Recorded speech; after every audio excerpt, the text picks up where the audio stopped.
ایک اور بات بھی عرض کرنی چاہتا ہوں اسی حوالے سے، بہت سے ساتھی ایسے ہیں کہ جب 8 رکعت تراویح پڑھی جاتی ہے تو وطر پڑھنے کے بغیر تشریف لے جاتے ہیں۔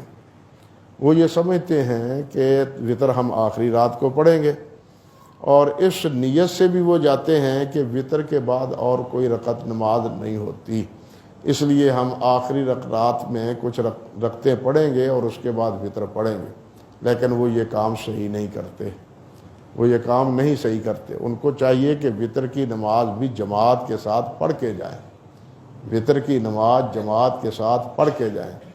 دیکھیے صحابہ کرام رضوان اللہ علیہ مجمعین، یعنی حضرت عمر فاروق کے دور میں، پھر اس کے بعد مسلسل امت میں اس وقت تک صحابہ کرام کے دور میں، جس طرح کہ امام محمد بن نصر مروزی رحمۃ اللہ علیہ نے قیام اللیل میں ذکر کیا ہے، کوئی بھی صحابی اس طرح تراویح پڑھنے کے بعد جاتا نہیں تھا، بلکہ وطر پڑھ کے ہی سب مسجد سے نکلتے تھے۔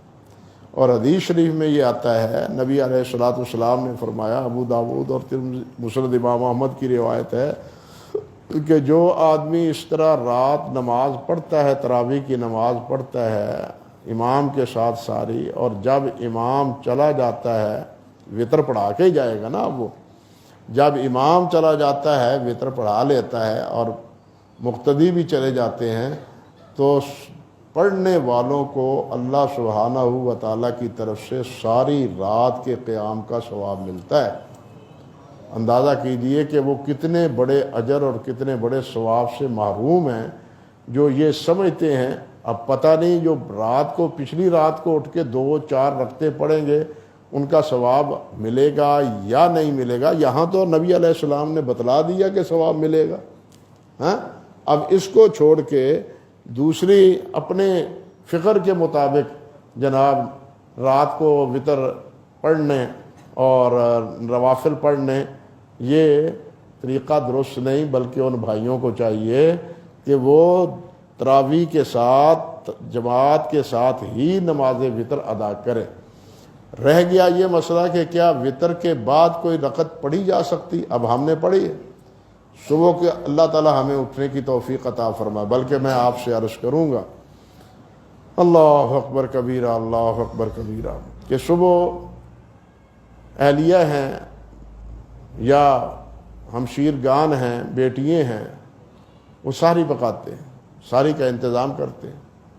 اب یہ نہیں ہونا چاہیے کہ ہم سوئے رہیں، وہ ساری پکا لیں، دسترخوان سجا لیں، اور پھر ہمیں کہیں کہ میاں صاحب، حاجی صاحب، شیخ صاحب اٹھو، اٹھ کے روزہ رکھ لو۔ یہ نہیں ہونا چاہیے، یہ طریقہ درست نہیں ہے۔ اگر وہ کھانے میں مصروف ہے تو آپ کو چاہیے کہ آپ مصلی پر مصروف ہوں، وضو کر کے 2-4 رکعتیں پڑھیں۔ یہ پچھلی رات ہے، اور پچھلی رات میں بالخصوص اہل اللہ کا کام اور ایمانداروں کا کام اللہ ذوالجلال والاکرام نے سورۃ الذاریات میں استغفار کا بتلایا ہے۔ اللہ فرماتے ہیں قلیل من کہ رات کو وہ قلیل بہت تھوڑا سوتے ہیں، رات کو تھوڑا سوتے ہیں، وبالاسحار ہم یستغفرون، اور صبح ہوتی ہے، پہلا آخری وقت ہوتا ہے، سحری کا وقت ہوتا ہے، تو اللہ ذوالجلال والاکرام سے استغفار کرتے، وہ توبہ کرتے۔ تو یہ وقت ہے اللہ سبحانہ و تعالیٰ سے توبہ کرنے کا، اللہ کے ساتھ ذکر کرنے کا، اور اللہ سبحانہ و تعالیٰ کے سامنے گڑ گڑانے کا۔ اور یہی وہ وقت ہے جب اللہ سبحانہ و تعالیٰ آسمان دنیا پر تشریف لا کے یہ فرماتے ہیں کہ حال میں مستغفرن، کیا کوئی ہے بخشش مانگنے والا؟ ہے کوئی بخشش مانگنے والا؟ اب ہم سوئے ہوئے ہوں اور وہ کھانا پک رہا ہو تو یہ طریقہ درست نہیں ہے۔ ہمیں چاہیے کہ خود بھی اٹھیں، وہ اٹھیں تو ہم بھی ساتھ اٹھ جائیں، بلکہ اس سے پہلے اٹھیں۔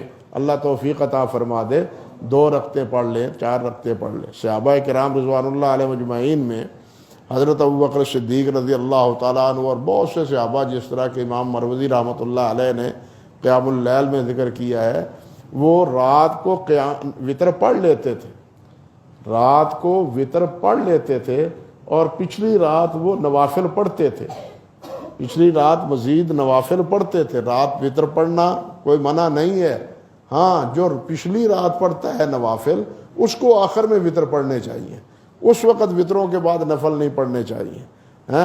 لیکن اگر رات کو پڑھ لیتا ہے وطر تو رات کو یعنی آخری رات سحری کے وقت اللہ موقع عطا فرما دیتا ہے تو اس وقت نوافل پڑھنے کی کوئی ممانعت نہیں، اس وقت نوافل پڑھنے چاہیے۔